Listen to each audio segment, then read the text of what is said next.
Hi friends, welcome back to S P tech Kannada YouTube channel. ವೀಕ್ಷಕರೇ, ಈ ಒಂದು ವಿಡಿಯೋದಲ್ಲಿ ಪಿಂಚಣಿಗೆ ಸಂಬಂಧಪಟ್ಟಂತೆ ಮಾಹಿತಿಯನ್ನು ತಿಳಿಸ್ಕೊಡ್ತಾ ಇದ್ದೀನಿ. ಈ ಒಂದು ಏಪ್ರಿಲ್ ತಿಂಗಳಲ್ಲಿ ಯಾರಿಗೆಲ್ಲ ಒಂದು ಡಬಲ್ ಪಿಂಚಣಿ ಹಣನ ಬರುತ್ತೆ ಅಂತ ಸಂಪೂರ್ಣವಾಗಿ ತಿಳಿಸ್ಕೊಡ್ತಾ ಇದ್ದೀನಿ.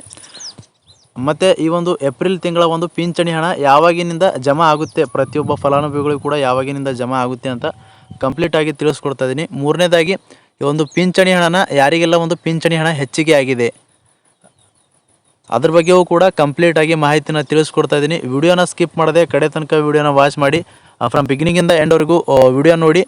ವಿಡಿಯೋಗೆ ಇನ್ನೂ ಯಾರು ಲೈಕ್ ಮಾಡಿಲ್ವೋ ಲೈಕ್ ಮಾಡಿ, ವಿಡಿಯೋನ ನೋಡೋದಕ್ಕೆ ಶುರು ಮಾಡಿ.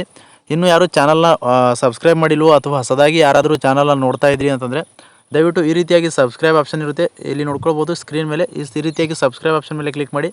ಸಬ್ಸ್ಕ್ರೈಬ್ ಆಪ್ಷನ್ ಮೇಲೆ ಕ್ಲಿಕ್ ಮಾಡಿದ ನಂತರ ಮತ್ತೆ ಒಂದು ಸಾರಿ ಸಬ್ಸ್ಕ್ರೈಬ್ ಆಪ್ಷನ್ ಮೇಲೆ ಕ್ಲಿಕ್ ಮಾಡಿ, ಅಲ್ಲಿ ಆಲ್ ಅನ್ನೋ ಆಪ್ಷನ್ನ ಸೆಲೆಕ್ಟ್ ಮಾಡ್ಕೊಳ್ಳಿ. ಈ ರೀತಿ ಮಾಡೋದ್ರಿಂದ ಮುಂದೆ ನಾವು ಯಾವುದೇ ರೀತಿಯಾಗಿರ್ತಕ್ಕಂಥ ಹೊಸ ಮಾಹಿತಿಗಳು ನಮ್ಮ ಒಂದು ಯೂಟ್ಯೂಬ್ ಚಾನಲ್ ಮೇಲೆ ಅಪ್ಲೋಡ್ ಮಾಡಿದರೆ ನಿಮಗೆ ಮೊದಲಿಗೆ ನೋಟಿಫಿಕೇಶನ್ ಬರುತ್ತೆ. ನೋಟಿಫಿಕೇಶನ್ ಕ್ಲಿಕ್ ಮಾಡೋ ಮುಖಾಂತರವಾಗಿ ಹೊಸ ಮಾಹಿತಿಗಳನ್ನು ನೀವು ಮೊದಲು ಪಡೆದುಕೊಳ್ಬೋದು ಅಂತ ಹೇಳ್ತಾ, ಬನ್ನಿ ವೀಕ್ಷಕರೇ ವಿಡಿಯೋನ ಶುರು ಮಾಡೋಣ. ವೀಕ್ಷಕರೇ, ಮೊದಲನೇದಾಗಿ ಈ ಒಂದು ಪಿಂಚಣಿ ಹಣನ ಪ್ರತಿ ತಿಂಗಳು 10ನೇ ತಾರೀಕು ಒಳಗಾಗಿ ಪ್ರತಿ ತಿಂಗಳು ಒಂದು ಪಿಂಚಣಿನ ಜಮಾ ಮಾಡಲಾಗ್ತಾಯಿತ್ತು. ಈ ಒಂದು ತಿಂಗಳಲ್ಲಿ ಅಂದರೆ ಏಪ್ರಿಲ್ ತಿಂಗಳಲ್ಲಿ ಈ ಒಂದು ಹೊಸ ಫೈನಾನ್ಷಿಯಲ್ ಇಯರ್ ಇರುವುದರಿಂದ ಎಲ್ಲ ಕೆಲಸಗಳನ್ನು ಕೂಡ ಒಂದು ಕ್ಲಿಯರ್ ಆಗಿ ಇವಾಗ ಸ್ವಲ್ಪ ಒಂದು ಫೈನಾನ್ಷಿಯಲ್ ಇಯರ್ ಸ್ಟಾರ್ಟ್ ಆಗಿರುವುದರಿಂದ ಹಣನ ಬರೋಕ್ಕೆ ಸ್ವಲ್ಪ ಲೇಟ್ನೂ ಕೂಡ ಆಗ್ಬೋದು. ಹೀಗಾಗಿ ಈ ಒಂದು ಮೊದಲನೇದಾಗಿ ಈ ಒಂದು ಪಿಂಚಣಿ ಹಣ ಯಾರಿಗೆಲ್ಲ ಒಂದು ಡಬಲ್ ಪಿಂಚಣಿ ಬರುತ್ತೆ ಅಂತ ಸಂಪೂರ್ಣವಾಗಿ ತಿಳಿಸ್ಕೊಡ್ತಾ ಇದ್ದೀನಿ. ವೀಕ್ಷಕರೇ ನೋಡ್ಕೊಳ್ಬೋದು, ಡಬಲ್ ಪಿಂಚಣಿ ಅಂತಂದರೆ ಭಾಳಷ್ಟು ಜನರಿಗೆ ಈ ಒಂದು ಮಾರ್ಚ್ ತಿಂಗಳಲ್ಲಿ ಪಿಂಚಣಿ ಹಣನ ಜಮಾ ಆಗಿಲ್ಲ. ನಮಗೂ ಕೂಡ ಕಮೆಂಟ್ ಮಾಡಿ ಕೇಳ್ತಾ ಇದ್ರು, ನಮಗೆ ಮಾರ್ಚ್ ತಿಂಗಳ ಹಣನ ಜಮಾ ಆಗಿಲ್ಲ ಅಂತ. ನಮಗೆ ಕಮೆಂಟ್ ಬಂದಿದ್ದರಲ್ಲಿ ಹೆಚ್ಚಾಗಿ ಮಾರ್ಚ್ ತಿಂಗಳ ಒಂದು ಪಿಂಚಣಿ ಹಣನ ಜಮಾ ಆಗಿಲ್ಲ ಅಂತ ಕಮೆಂಟ್ಗಳನ್ನು ಮಾಡ್ತಾಯಿದ್ರು. ಹೀಗಾಗಿ ಮಾರ್ಚ್ ತಿಂಗಳ ಒಂದು ಪಿಂಚಣಿ ಹಣ ಯಾರಿಗೆಲ್ಲ ಒಂದು ಜಮಾ ಆಗಿಲ್ವೋ ಸೊ ಅಂಥವರಿಗೆ ಈ ಒಂದು ಏಪ್ರಿಲ್ ತಿಂಗಳಲ್ಲಿ ಮಾರ್ಚ್ ಮತ್ತು ಏಪ್ರಿಲ್ 2 ತಿಂಗಳ ಒಂದು ಒಟ್ಟಿಗೆ ಹಣನ ಜಮಾ ಆಗುವಂಥದ್ದು ಪಿಂಚಣಿದಾರರಿಗೆ. ಮನಸ್ವಿನಿ ಪಿಂಚಣಿನ ಪಡಿತಾ ಇರ್ಬೋದು, ವಿಧವಾ ವೇತನ ಪಿಂಚಣಿನ ಪಡಿತಾ ಇರ್ಬೋದು, ಅಂಗವಿಕಲ ಪಿಂಚಣಿನ ಪಡಿತಾ ಇರ್ಬೋದು, ಸಂಧ್ಯಾ ಸುರಕ್ಷಾ ಪಿಂಚಣಿನ ಪಡಿತಾ ಇರ್ಬೋದು, ಇಂದಿರಾ ಗಾಂಧಿ ರಾಷ್ಟ್ರೀಯ ವೃದ್ಧಾಪ್ಯ ಯೋಜನಾ ಪಿಂಚಣಿನ ಪಡಿತಾ ಇರ್ಬೋದು. ಅವರೆಲ್ಲರಿಗೂ ಕೂಡ ಡಬಲ್ ಪಿಂಚಣಿ ಅಂತಂದರೆ ಅದು ಏನು ಡಬಲ್ ಪಿಂಚಣಿ ಆಗೋದಿಲ್ಲ. ಹೋದ ತಿಂಗಳ ಒಂದು ಹಣನ ಅಂದರೆ ಈ ಮಾರ್ಚ್ ತಿಂಗಳಲ್ಲಿ ಅವರಿಗೆ ಹಣನ ಬಂದಿರಲಿಲ್ಲ, ಆ ಒಂದು ತಿಂಗಳ ಹಣನೇ ಈ ಒಂದು ತಿಂಗಳಲ್ಲಿ ಕೊಡ್ತಾ ಇರುವಂಥದ್ದು. ಹೀಗಾಗಿ ಯಾವುದೇ ರೀತಿಯಾಗಿರ್ತಕ್ಕಂಥ ಒಂದು ಡಬಲ್ ಪಿಂಚಣಿ ಅಂತಂದರೆ ಇವಾಗ ಕೊಡ್ತಾ ಇರುವುದರಿಂದ ಅದು ಒಂದು ಈ ಒಂದು ತಿಂಗಳಲ್ಲಿ ಡಬಲ್ ಆಗಿ ಬಂದಿರುವಂಥದ್ದು ಅಂತ ಈ ರೀತಿಯಾಗಿ ಹೇಳ್ಬೋದು. ಆದರೆ ಅವರಿಗೆ ಹೋದ ತಿಂಗಳು ಅಂತಂದರೆ ಮಾರ್ಚಲ್ಲಿ ಬಂದಿರಲ್ಲ. ಹೀಗಾಗಿ ಅವರಿಗೆ ಈ ಒಂದು ಏಪ್ರಿಲ್ ತಿಂಗಳಲ್ಲಿ ಜೊತೆಗೆ ಸೇರಿಸಿ ಕೂಡ ಕೊಡ್ತಾ ಇದ್ದಾರೆ. ಈ ಒಂದು ಅಪ್ಡೇಟ್ನ ತಮಗೆ ತಿಳಿಸ್ಕೊಡ್ತದೆ. ಯಾವುದೇ ರೀತಿಯಾಗಿರ್ತಕ್ಕಂಥ ಡಬಲ್ ಪಿಂಚಣಿ ಅಂತಂದರೆ ಒಂದೇ ತಿಂಗಳಲ್ಲಿ ಡಬಲ್ ಪಿಂಚಣಿ ಅಂತಂದರೆ ಇವಾಗ ಸಂಧ್ಯಾ ಸುರಕ್ಷಾ ಯೋಜನೆಯಲ್ಲಿ 1200 ಬರ್ತಾ ಇದೆ ಅಂತಂದರೆ 2400 ರೂಪಾಯಿನ ಬಂದರೆ ಮಾತ್ರ ಅವರಿಗೆ ಡಬಲ್ ಪಿಂಚಣಿ ಆಗುತ್ತೆ.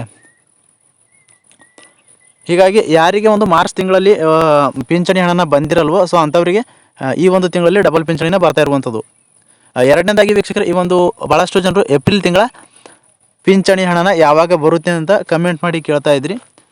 ಇದ್ರ ಬಗ್ಗೆಯೂ ಕೂಡ ಭಾಳಷ್ಟು ಜನರು ಕೂಡ ಒಂದು ವೇಟ್ ಮಾಡ್ತಾ ಇದ್ದಾರೆ. ಪಿಂಚಣಿದಾರರು ಯಾರೆಲ್ಲ ಒಂದು ಪಿಂಚಣಿಗಳನ್ನು ಪಡಿತಾ ಇದ್ದಾರೆ, ಮಾರ್ಚ್ ತಿಂಗಳ ಪಿಂಚಣಿನ ಪಡೆದು ಏಪ್ರಿಲ್ ತಿಂಗಳ ಒಂದು ಪಿಂಚಣಿ ಹಣಕ್ಕಾಗಿ ಯಾರೆಲ್ಲ ವೇಟ್ ಮಾಡ್ತಾ ಇದ್ರಿ ಅಂಥವರಿಗೆ ಇದೇ ಒಂದು 10ನೇ ತಾರೀಕಿನ ಮೇಲೆ ಅಂತಂದರೆ 10ನೇ ತಾರೀಕು ಆದ ನಂತರ ತಮ್ಮೆಲ್ಲರಿಗೂ ಕೂಡ ಒಂದು ಪಿಂಚಣಿ ಹಣನ ಜಮಾ ಆಗುವ ಸಾಧ್ಯತೆ ಹೆಚ್ಚಾಗಿರುವುದರಿಂದ ಸರ್ಕಾರದ ಕಡೆಯಿಂದ ಬಂದಿರುವ ಒಂದು ಅಪ್ಡೇಟ್ನೇ ತಮಗೆ ತಿಳಿಸ್ಕೊಡ್ತಾ ಇದ್ದೀನಿ. 10ನೇ ತಾರೀಕು ಆದ ನಂತರ ಈ ಒಂದು ಏಪ್ರಿಲ್ 10ನೇ ತಾರೀಕು ನಂತರ ನಿಮಗೆ ಎಲ್ಲರಿಗೂ ಕೂಡ ಒಂದು ಯಾರೆಲ್ಲ ಒಂದು ಪಿಂಚಣಿಗಳನ್ನು ಪಡಿತಾ ಇದ್ರಿ ನಿಮ್ಮದು ಎಲ್ಲ ಕೂಡ DBT ಆಗಿರ್ಬೋದು ಅಥವಾ NPC ಆಗಿರ್ಬೋದು, ಆಧಾರ್ ಲಿಂಕಿಂಗ್ ಆಗಿರ್ಬೋದು, ನಿಮ್ಮ ಒಂದು ಹೆಸರುಗಳನ್ನು ಆಗಿರ್ಬೋದು ಎಲ್ಲವೂ ಕೂಡ ಕರೆಕ್ಟ್ ಆಗಿದ್ದರೆ ನಿಮಗೆ ಒಂದು ಪಿಂಚಣಿ ಹಣನ ಖಂಡಿತವಾಗಿಯೂ ಜಮಾ ಆಗುತ್ತೆ.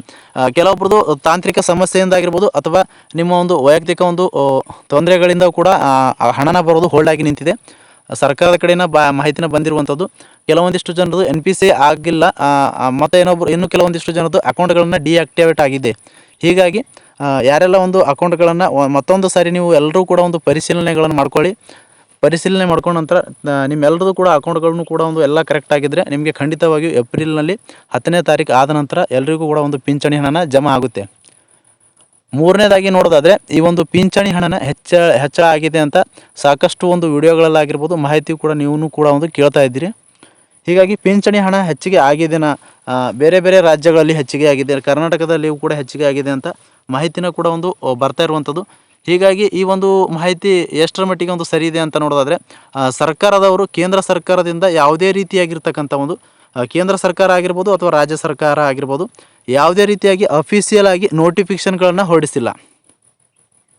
ನಾವು ಈ ಒಂದು ಪಿಂಚಣಿದಾರರಿಗೆ ಅಂತಂದರೆ ಅಂಗವಿಕಲರಿಗೆ ಹೆಚ್ಚಿಗೆ ಮಾಡ್ತಾ ಇದ್ದೀವಾ ಅಥವಾ ಮನಸ್ವಿನಿ ಪಿಂಚಣಿ ಪಡಿತಾ ಇದ್ದವರಿಗೆ ಹೆಚ್ಚಿಗೆ ಆಗಿದೆನಾ, ವಿಧವಾ ವೇತನ ಪಿಂಚಣಿ ಪಡಿತಾ ಇದ್ದವರಿಗೆ ಹೆಚ್ಚಿಗೆ ಆಗಿದೆನಾ, ಸಂಧ್ಯಾ ಸುರಕ್ಷಾ ಯೋಜನೆ ಪಿಂಚಣಿ ಪಡಿತಾ ಇದ್ದವರಿಗೆ ಹೆಚ್ಚಿಗೆ ಆಗಿದೆನಾ, ಇಂದಿರಾ ಗಾಂಧಿ ಪಿಂಚಣಿನ ಪಡಿತಾ ಇದ್ದಂಥವ್ರಿಗೆ ಹೆಚ್ಚಿಗೆ ಆಗಿದೆನಾ ಅಂತ ಈ ರೀತಿಯಾಗಿ ಯಾವುದೇ ಒಂದು ಯೋಜನೆಯಲ್ಲಿ ಪಿಂಚಣಿ ಪಡಿತಾ ಇದ್ದಂಥವ್ರಿಗೆ ಹೆಚ್ಚಿಗೆ ಆಗಿದೆ ಅನ್ನೋದ್ರ ಬಗ್ಗೆ ಯಾವುದೇ ರೀತಿಯಾಗಿ ಸರ್ಕಾರದ ಕಡೆಯಿಂದ ನಿಖರವಾದಂಥ ನೋಟಿಫಿಕೇಷನ್ಗಳನ್ನು ಹೊರಡಿಸಿಲ್ಲ. ಹೀಗಾಗಿ ಸರ್ಕಾರದ ಕಡೆಯಿಂದ ನೋಟಿಫಿಕೇಷನ್ ಆಗಿರ್ಬೋದು ಅಥವಾ ಆದೇಶಗಳನ್ನು ಬಂದರೆ ಮಾತ್ರ ಇಂಥ ಒಂದು ಮಾಹಿತಿಗಳನ್ನು ನೀವು ಕೂಡ ನಂಬಿ ಅಂತ ಹೇಳ್ತಾ, ಅಂತಂದರೆ ಸರ್ಕಾರಕ್ಕೆ, ರಾಜ್ಯ ಸರ್ಕಾರಕ್ಕಾಗಿರ್ಬೋದು ಕೇಂದ್ರ ಸರ್ಕಾರಕ್ಕಾಗಿರ್ಬೋದು ಹೆಚ್ಚಿಗೆ ಮಾಡಿ ಅಂತ ಸಂಘಗಳಾಗಿರ್ಬೋದು ಹೋರಾಟಗಾರರಾಗಿರ್ಬೋದು ಈ ರೀತಿಯಾಗಿ ಮನವಿಗಳನ್ನು ಸಲ್ಲಿಸ್ತಾ ಇರ್ತಾರೆ. ಆದರೆ ಯಾವುದೇ ರೀತಿಯಾಗಿರ್ತಕ್ಕಂಥ ಒಂದು ಮನವಿಗಳನ್ನು ಸ್ವೀಕರಿಸಿ ರಾಜ್ಯ ಸರ್ಕಾರ ಆಗಿರ್ಬೋದು ಕೇಂದ್ರ ಸರ್ಕಾರ ಆಗಿರ್ಬೋದು ಸಲ್ಲಿಸಿರುವಂಥ ಮನವಿಗಳನ್ನು ಒಂದು ಸ್ವೀಕರಿಸಿ ಯಾವುದೇ ರೀತಿಯಾಗಿರ್ತಕ್ಕಂಥ ಪಿಂಚಣಿ ಹಣನ ಹೆಚ್ಚಿಗೆ ಮಾಡಿ ಜಾರಿಗೆನ ಅಂದರೆ ಆದೇಶನ ಹೊರಡಿಸಿಲ್ಲ, ನೋಟಿಫಿಕೇಷನ್ ಕೂಡ ಹೊರಡಿಸಿಲ್ಲ. ಮುಂದಿನ ದಿನಗಳಲ್ಲಿ ಯಾವುದೇ ರೀತಿಯಾಗಿರ್ತಕ್ಕಂಥ ಒಂದು ಪಿಂಚಣಿ ಯೋಜನೆಯಲ್ಲಿ ಏನಾದರೂ ಹೆಚ್ಚಿಗೆ ಆದರೆ ಅಂತಂದರೆ ಪಿಂಚಣಿ ಯಾವುದೇ ರೀತಿಯಾಗಿರ್ತಕ್ಕಂಥ ಪಿಂಚಣಿನ ಪಡಿತಾ ಇರ್ಬೋದು, ಯಾವ ಒಂದು ಪಿಂಚಣಿದಾರರಿಗೆ ಒಂದು ಹೆಚ್ಚಿಗೆ ಆಗಿದೆ ಅನ್ನೋದ್ರ ಬಗ್ಗೆ ಏನಾದರೂ ಸರ್ಕಾರದ ಕಡೆಯಿಂದ ಮುಂದಿನ ದಿನಗಳಲ್ಲಿ ಅಪ್ಡೇಟ್ಸ್ಗಳು ಬಂದರೆ ತಮಗೆ ಖಂಡಿತವಾಗಿಯೂ ಕೂಡ ನಾನು ವಿಡಿಯೋ ಮುಖಾಂತರ ಮಾಹಿತಿನ ತಲುಪಿಸ್ತೀನಿ ಅಂತ ಹೇಳ್ತಾ ಈ ಒಂದು ಪಿಂಚಣಿ ಯೋಜನೆ ಬಗ್ಗೆ ಒಂದು ಅಪ್ಡೇಟ್ ಇತ್ತು ವೀಕ್ಷಕರೇ. ಈ ಒಂದು ಅಪ್ಡೇಟ್ನೇ ತಮಗೆ ತಿಳಿಸ್ಕೊಟ್ಟಿದ್ದೀನಿ. ಮತ್ತು ಏನಾದರೂ ಪಿಂಚಣಿ ಯೋಜನೆಗಳ ಬಗ್ಗೆ ಡೌಟ್ಸ್ ಇದ್ದರೂ ಕೂಡ ಕಮೆಂಟ್ ಬಾಕ್ಸಲ್ಲಿ ಕಮೆಂಟ್ ಮಾಡಿ, ಕಮೆಂಟ್ಗಳಿಗೆ ನಾನು ಉತ್ತರ ಕೊಡಲು ಪ್ರಯತ್ನ ಮಾಡ್ತೀನಿ ಅಂತ ಹೇಳ್ತಾ ಪ್ರಾರಂಭದಿಂದ ಕೊನೆವರೆಗೂ ವಿಡಿಯೋ ನೋಡಿದ್ದಕ್ಕಾಗಿ ತಮ್ಮೆಲ್ಲರಿಗೂ ಹೃದಯಪೂರ್ವಕ ಧನ್ಯವಾದಗಳು ಸ್ನೇಹಿತರೆ. ಮತ್ತೆ ಹೊಸ ಮಾಹಿತಿಯೊಂದಿಗೆ ಭೇಟಿಯಾಗ್ತಿರೋಣ. ಅಲ್ಲಿವರೆಗೂ ನಮಸ್ಕಾರ.